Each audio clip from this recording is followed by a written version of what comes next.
Bhumija classes, मेहनत हमारी सफलता आपकी। नमस्कार दोस्तों, और आज हम ITITS का एक और अच्छा और नया टॉपिक लेके आए हैं जो बहुत उपयोगी है। इसका नाम है व्हाट इफ सिनेरियो।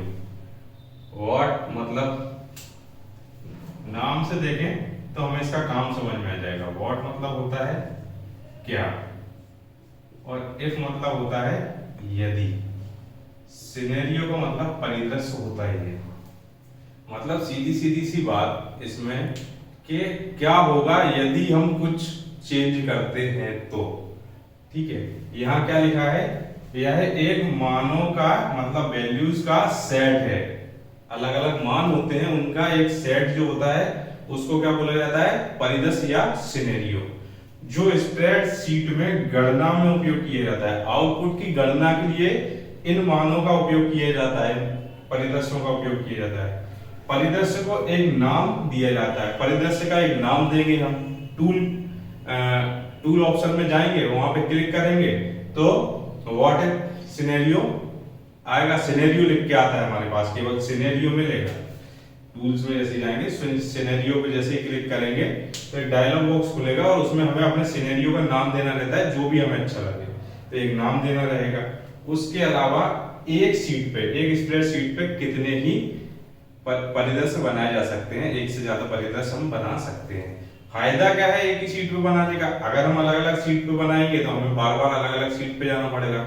एक ही शीट पे बनाएंगे तो क्या होता है कि हम अलग अलग सिचुएशंस में चीजों को रख के, ठीक है, अलग अलग वैल्यूज रख के क्या कर सकते हैं, अलग अलग परिदृश्य बना लेंगे और देखते हैं हमारे लिए सबसे उपयोगी परिदृश्य कौन सा होगा, उसको हम उपयोग कर लेते हैं। अब इसके कार्य देख लेते हैं कहाँ उपयोग में आता है। तो हम देखते हैं, हम कोई भी कार्य करने जाते हैं तो एकदम से कार्य करने लग जाते हैं, या पहले ये देखते हैं कि किस तरीके से काम किया जाए जिससे हमें ज्यादा आउटपुट प्राप्त हो, हमारे लिए जो ज्यादा अच्छा हो, ऐसा आउटपुट प्राप्त हो। तो ऐसा कौन सा काम हम कर सकते हैं, किस तरीके से काम किया जाए जिसमें हमारा टाइम भी बचे। तो हम क्या करते हैं, ऐसा ही ये टूल हमें स्प्रेडशीट सॉफ्टवेयर ने प्रदान किया है। इसको हम क्या बोल रहे हैं, व्हाट इफ सिनेरियो। तो किस काम में आता है, ये हमें योजना बनाने के काम में, पूर्व योजना बनाने के काम में आता है। इसके अलावा हम किसी भी डेटा का इनपुट के आधार पर आउटपुट देख सकते हैं, इनपुट बदल बदल के कि हमें क्या आउटपुट मिल सकता है। अब इसको हम एक उदाहरण से समझ लेते हैं।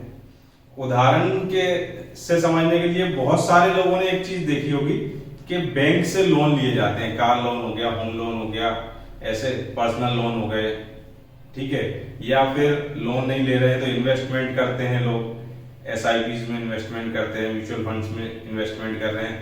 तो क्या करते हैं कि एक अमाउंट सेट करके देखते हैं कि हमें इतना अमाउंट मान के हम अभी चल रहे हैं लोन का, कि इतने अमाउंट का लोन इतने साल के लिए चाहिए, ठीक है, और इतने परसेंट पे। तो हमारी EMI आउटपुट में क्या चाहिए, हमें क्या देखना है कि EMI पर मंथ हमारी क्या बनेगी।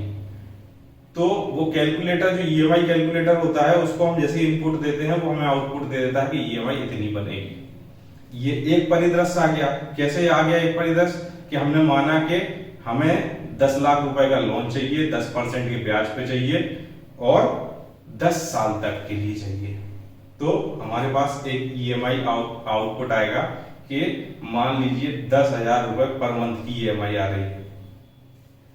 अब दूसरा, ये हमें अपने उपयुक्त लगता है नहीं लगता है, तो हम फिर क्या करेंगे, दूसरा क्या करेंगे, परिदृश्य बना के देखेंगे। कैसे देखेंगे कि मान लीजिए हमारा 10 लाख में काम नहीं चल रहा, हमें लोन चाहिए कितने का, 12 लाख का, ठीक है। तो हम क्या करेंगे, अमाउंट में, लोन अमाउंट में 12 लाख सेट कर देंगे और बाकी चीजों को एज इट इज रहने देंगे। फिर आउटपुट देखेंगे तो हमारी किस्त मान लो 12,000 रुपए बनती है, तो एक परिदृश्य ये आ गया। अब हम 12,000 किस्त नहीं भरना चाहते हैं, किस्त तो हम 10,000 ही भर पाएंगे। तो हम एक और परिदृश्य क्या बना के देख सकते हैं कि 12 लाख लोन अमाउंट हो जाए, ठीक है, 10 साल के लिए चले, या हम साल बढ़ा दें या फिर हम रेट ऑफ इंटरेस्ट को बढ़ा दें। तो ऐसे करके हम क्या कर सकते हैं, अलग अलग परिदृश्य बना सकते हैं और डिसाइड कर सकते हैं कि हमें कौन सा परिदृश्य हमारे लिए बेस्ट फिट है। ठीक है, इससे हम अपनी योजना बना सकते हैं कि हम इस तरीके से कार्य कर सकते हैं, इस तरीके से आगे बढ़ सकते हैं, जिससे हमें अच्छा आउटपुट प्राप्त होगा। एक उदाहरण लेके देखते हैं हम बोर्ड पे, जिससे प्रॉपर समझ में आएगा। एक पर्सन है, उसकी कुछ इनकम है, ठीक है, इनकम में से कुछ ना कुछ उसकी सेविंग होगी, कुछ उसका एक्सपेंडिचर होगा। तो अपन देखते हैं मंथ जनवरी का सिनेरियो बना रहे हैं। कौन से महीने का बना रहे हैं? जनवरी का। जनवरी में व्यक्ति ने क्या किया, बुक्स पे खर्चा किया 500 रुपए का, इलेक्ट्रिसिटी पे खर्चा किया 1000 रुपए का, रूम रेंट जो है वो 2000 रुपए, ठीक है, और उसके बाद कार का जो खर्चा उसका आ रहा है वो 3000 रुपए आ रहा है। उसके बाद उसकी जो सेविंग आ रही है 2000 रुपए। अब वो व्यक्ति चाहता है कि कैसे भी करके मैं अपनी सेविंग को बढ़ाऊं, तो उसको क्या करना होगा? सेविंग बढ़ाने के लिए उसको कहीं ना कहीं अपने खर्चों में कमी लानी पड़ेगी। जैसे अपन देख लेते हैं टोटल, अगर उसकी टोटल सैलरी कितनी बन रही है तो देख लेते हैं अपन टोटल सैलरी कितनी बन रही है उसकी 500 और 1000 1500, 3500, 6500 और 2 8500 रुपए उसकी टोटल सैलरी बन रही है। अब वो व्यक्ति चाहता है कि मेरी सेविंग 2000 की जगह 2500 हो जाए या बढ़ जाए कुल मिला के, तो उसको कहीं ना कहीं खर्चों में कमी करने की आवश्यकता पड़ेगी। तो वो क्या करेगा? फरवरी मंथ में अपना उसने सिनेरियो देख लिया कि जनवरी का सिनेरियो क्या है, उसके आधार पर वो फरवरी का सिनेरियो चेंज करने की कोशिश करेगा। ठीक है, फरवरी में क्या हो रहा है देखते हैं। बुक्स पे खर्चा किया 300 रुपए का, ठीक है, इलेक्ट्रिसिटी जो थी, ठीक है, उसको कर दिया उसने 800 रुपए का, ठीक है, और रूम रेंट जो देना था, ठीक है, रूम रेंट चेंज तो नहीं होगा।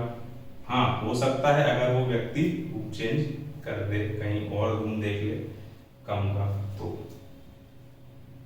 कार के खर्चे में उसने 3000 की जगह 2900 रुपए खर्च करे। अब उसकी सेविंग जो थी वो बढ़ के 2500 रुपए हो गई। 200 रुपए यहाँ से बचे, 200 यहाँ से बचे और 100 रुपए यहाँ से बच गए।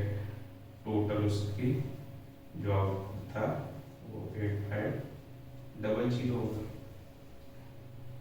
ठीक है, तो हाँ, हम चाहें तो इसको अपना आउटपुट बना सकते हैं। ठीक है, ये तो हम टोटल सैलरी देख रहे हैं, एक्चुअल आउटपुट तो हमारा ये आ रहा है, यही है आउटपुट कि हमारे पास बच क्या रहा है। ऐसे करके हम फरवरी के बाद मार्च का सिनेरियो बना सकते हैं, वहां पे कुछ और चेंजेस हो सकते हैं। ऐसे करके वो व्यक्ति अपने हर मंथ का सिनेरियो अगर एक पेज पे बना लेगा तो वो एक बेस्ट ऑप्शन ये देखेगा कि किस मंथ में वो सबसे ज्यादा सेविंग करता है, कैसे कैसे अपने खर्चों को एडजस्ट करके सबसे ज्यादा सेविंग कर रहा है, उसमें वो क्या कर सकता है, फिर उस तरीके को हर महीने में अपनाने की कोशिश करेगा। यही तो हम व्हाट इफ का टूल का क्यों उपयोग कर रहे हैं? योजना बनाने के लिए, तुलना करने के लिए कि सबसे ज्यादा फायदेमंद हमारे लिए कौन से इनपुट रहेंगे जिससे हमें बेस्ट आउटपुट मिले। और ये था हमारा व्हाट इफ सिनेरियो। यदि आपको ये वीडियो पसंद आया है तो इसे लाइक करें, इस पर ज़्यादा से ज़्यादा कमेंट करें और इसे ज़्यादा से ज़्यादा शेयर करें। और अगर हमारे द्वारा दी जा रही जानकारी आपको उपयोगी लग रही है तो हमारे चैनल को ज़रूर सब्सक्राइब करें इस वीडियो को देखने के लिए। Thank you.